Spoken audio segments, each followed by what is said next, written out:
So this part of the service is called Dvar Torah, and I often treat Friday night services as a way. I often begin with the Torah. On Saturday mornings, I don't necessarily draw inspiration for address or for a sermon from the Torah portion. But on Friday night, it feels important, at least because it's called Dvar Torah, the word of Torah. So this week we begin reading the book of Dvarim, the last book of the Torah. And what's fascinating to me about this book is that we need to see the dynamic. We need to see the character of Moses in the dynamic of the Torah. Meaning that if you remember, in the beginning of his journey, he refused to speak in public. He said, I can't really give any speeches. And he asked his brother Aaron to speak for him. Now, at the end of the journey, at the end of the 40 years of wandering in the desert, you can't stop him. He gives a series of speeches. And these speeches literally take the entire book of the Torah, or in English, Deuteronomy, which basically means the repetition of the words, or repetition of the story. So, and in this series of speeches, Moses reminds people of what happened.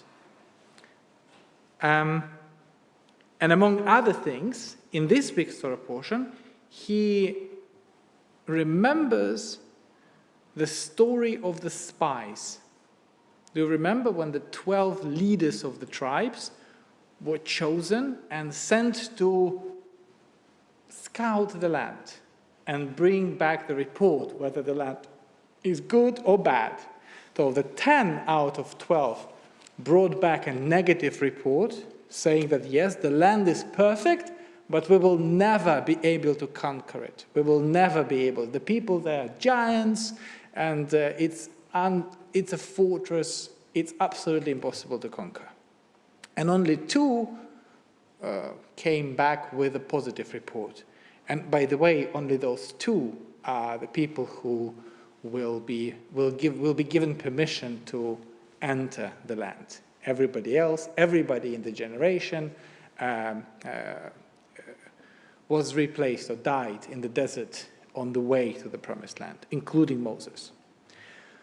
So I would like to focus on this part of the story, because many commentators notice the difference in the narrative, difference in the accounts, in the story of the spies as presented in the book of Numbers when it happened, and as presented and from the way how Moses tells this story in the book of Deuteronomy. So these are just one of the differences.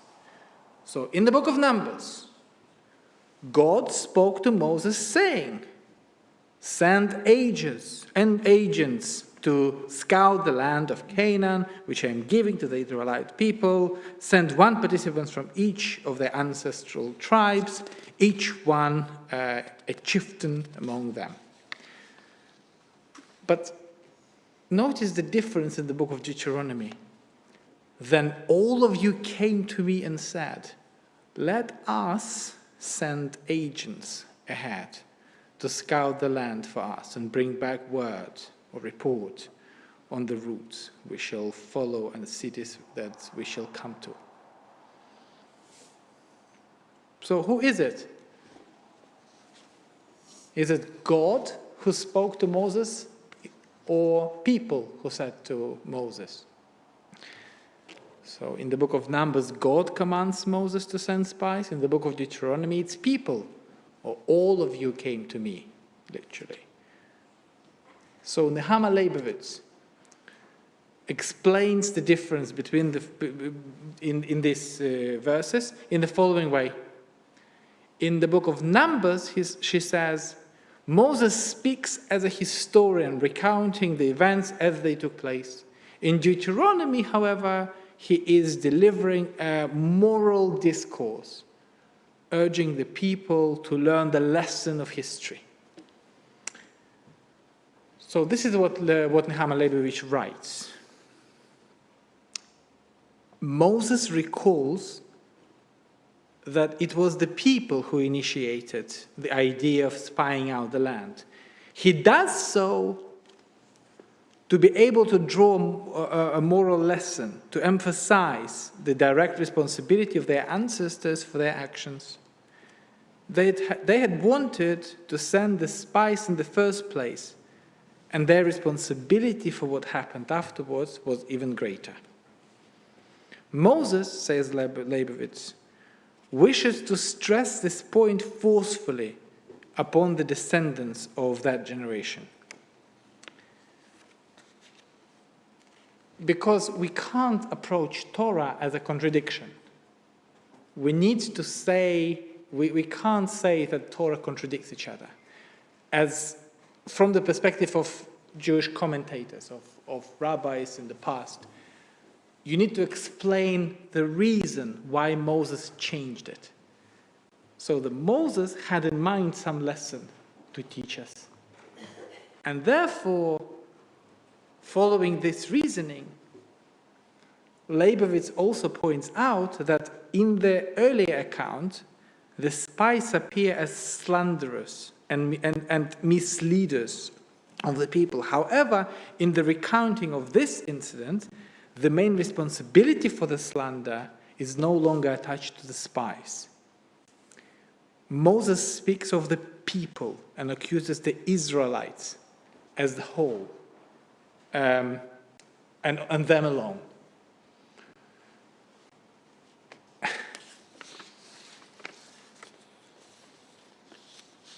So she concludes, Torah here wishes to teach us an important lesson.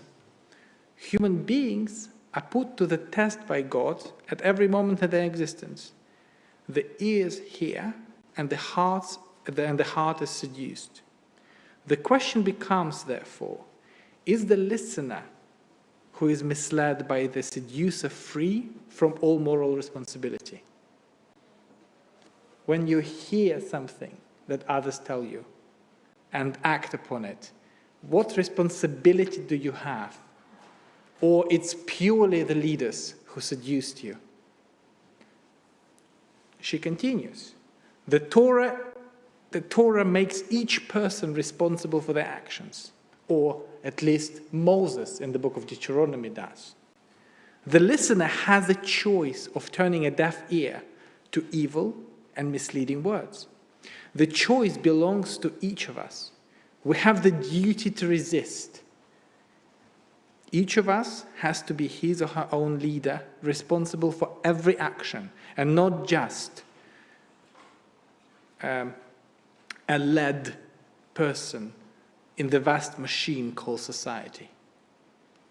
So it is not enough to blame leaders for their bad leadership. Everyone must test, challenge, and take all instructions with healthy criticism.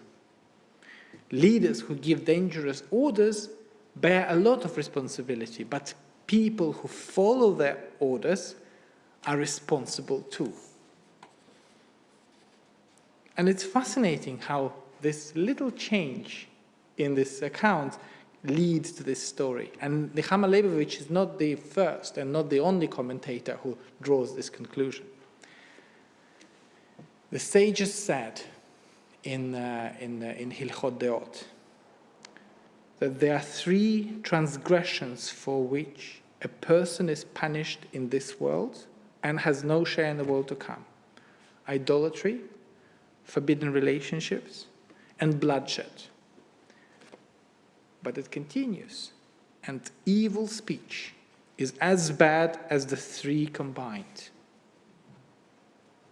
They also said, whoever speaks with an evil tongue is as if he denied God, because evil speech affects three people: the one who says it, the one about whom it is said, and the one who accepts it.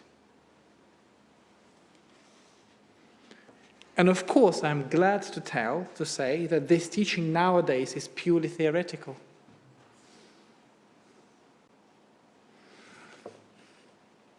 There is, of course, no practical application in the modern world of this teaching. People nowadays always check their facts, always check what their leaders say, and always take measured and compassionate actions. Ken Yehi Ratzon. May this continues to be God's will, and may we all follow this. Shabbat Shalom.